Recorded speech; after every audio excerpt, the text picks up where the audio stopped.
रुक करेंगे पुसरी का लोटा, जहां पर मुख्यमंत्री भजनलाल शर्मा पहुंचे हैं और जल सेवा कर रहे हैं। सीधी तस्वीरें आप अपनी टीवी स्क्रीन पर देख पा रहे हैं। मुख्यमंत्री भजनलाल शर्मा पुसरी का लोटा पहुंचे हैं, जहां पर गुरु पूर्णिमा की पूर्व संध्या पर जल सेवा कर रहे हैं। सीधी तस्वीरें आप अपनी टीवी स्क्रीन पर देख पा रहे हैं।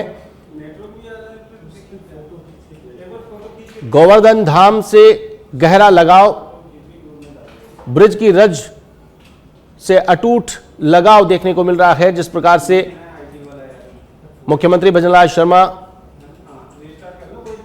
आज श्रीनाथ जी के दर्शन करेंगे। रात्रि विश्राम का कार्यक्रम है। गिरिराज पर्वत की हेलीकॉप्टर से परिक्रमा की है। जल सेवा की लाइव तस्वीरें आप अपनी टीवी स्क्रीन पर देख पा रहे हैं। एक्सक्लूसिव लाइव तस्वीरें, मुख्यमंत्री खुद जल सेवा कर रहे हैं।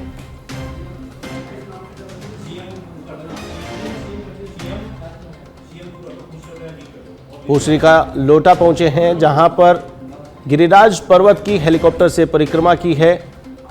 तो वहीं फिलहाल जल सेवा कर रहे हैं। सीधी तस्वीरें आप देख पा रहे हैं। पुसरी का लोटा से सीधी तस्वीरें हम आपको दिखा रहे हैं। श्रीनाथ जी धर्मशाला में रात्रि विश्राम का कार्यक्रम है। आज श्रीनाथ जी धर्मशाला में रुकेंगे सीएम भजनलाल शर्मा। कल गुरु पूर्णिमा के मौके पर विशेष पूजा अर्चना का कार्यक्रम है।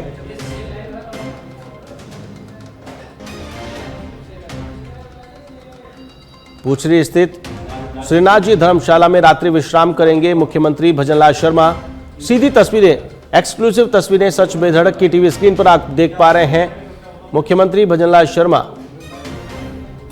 जल सेवा कर रहे हैं। इस खबर पर अधिक अपडेट के लिए मेरे साथ फोन लाइन पर मौजूद है हमारे पॉलिटिकल एडिटर लाल सिंह फौजदार। लाल सिंह, मुख्यमंत्री पुसरी का लोटा पहुंचे हैं, खुद जल सेवा कर रहे हैं। तस्वीरें हम दिखा पा रहे हैं दर्शकों को, क्या प्रोग्राम? देखिए, बिल्कुल आशीष, जो तस्वीरें आपको देख रहे हैं, मैं आपको अगर वापस वही जिक्र करूं तो यही वो स्थान है, यही वो प्याऊ है जिसका आपने कई बार देखा होगा कि 30 साल, करीब 32 साल हो गए जब मुख्यमंत्री बनने से पहले भजनलाल शर्मा ने यहीं से अपनी वो सेवा का एक अध्याय शुरू किया था। गोवर्धन परिक्रमा में आने वाले सभी श्रद्धालुओं को अपने हाथ से इसी तरह वो इस प्याऊ पर पानी पिया करते, जब बहुत छोटी हुआ करती थी और अब तो थोड़ा अधिक स्थान हो गया है, तो यहाँ पर खाना, पानी, नाश्ता और पानी भी अपने हाथों से कराते हैं। और ये तस्वीर आप जो मैं बता रहा हूँ, ये वही तस्वीर है।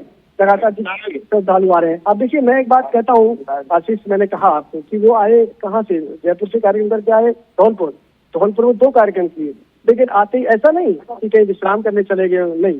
पहले परिक्रमा हमारे पर आते ही पैदल पहुंचे, यानी कि जो अस्थायी एयरपोर्ट बना हुआ है वहाँ जैसे ही उनका हेलीकॉप्टर उतरा, वहां से पैदल पहुंचे हैं पुसरी का लोटा।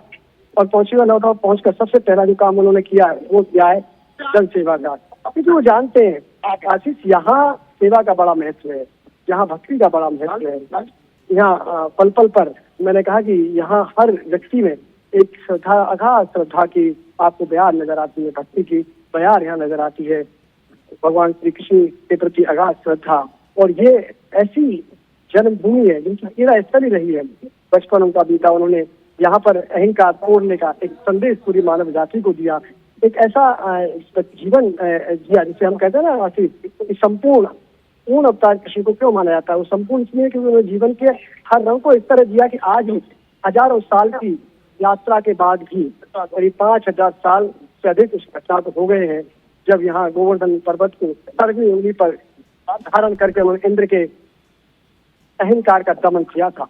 और उसके बाद लगातार अपने अलग अलग, चाहे वो बचपन हो, चाहे वो राधा का प्रेम हो, चाहे गीता जैसा ज्ञान हो, तमाम जीवन के जो उनके गुजरे, उन्होंने बताया कि मानव को ऐसे जीना, और उन्होंने जब संपूर्ण जीकर दिखाया तो आज भी लगातार उनका जो जिया हुआ जीवन है वो हमें आदर्श देता है। मैं कई बार जिक्र करता हूँ आशीष, यहाँ जब कोई आता है, इस जगह पर आता है, तो वो किसी के बिना हुए रह नहीं सकता।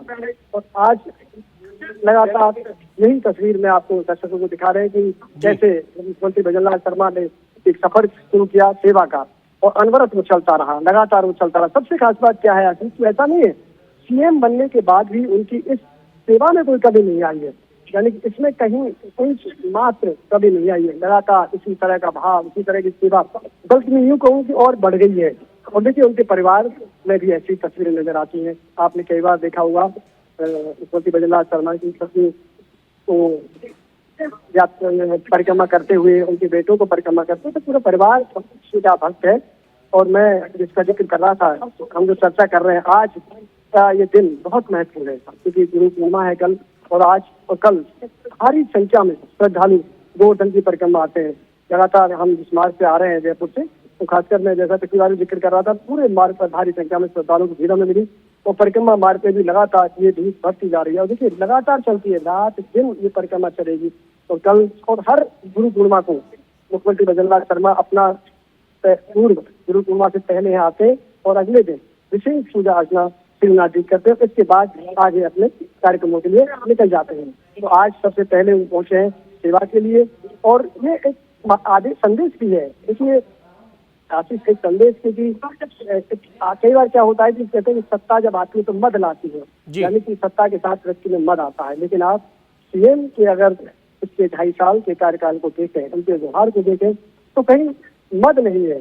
और ये बहुत बड़ी बात है। ये बहुत मुश्किल संभव हो पाता है आशीष एक व्यक्ति के लिए, क्योंकि कभी भी आदमी के अंदर अहंकार, सूक्ष्म अहंकार आ जाते हैं। जरा सा क्या मिल जाता है, लोग अपने आप को बड़ा मानने लगते हैं। लेकिन आप देखिए, साधारण कार्यकर्ता, एक किसान परिवार से आने वाले सीएम, बिल्कुल साधारण जीवन जीने वाले, संघर्षों से जीवन जीने वाले, अचानक एक सीएम बनने के बावजूद भी मद नहीं आया, ये बहुत बड़ी बात है। इसके पीछे जो वजह है, तो एकमात्र वजह आशीष वो है भगवान श्री कृष्ण की, योगेश्वर की साक्षात उनके आशीर्वाद, उनका कृपा। क्योंकि जब आप इस तरह का जीवन जीते हैं, वो कहते भी कई बार हम जब उनसे तमाम जानकारी के लिए बहुत बहुत शुक्रिया। तो ये हमारे साथ फोन लाइन पर जुड़े थे पॉलिटिकल एडिटर लाल सिंह फौजदार, जो बता रहे थे कि मुख्यमंत्री भजनलाल शर्मा ने सादगी दिखाई है, वहां पर जल सेवा की है, रात्रि विश्राम का कार्यक्रम है।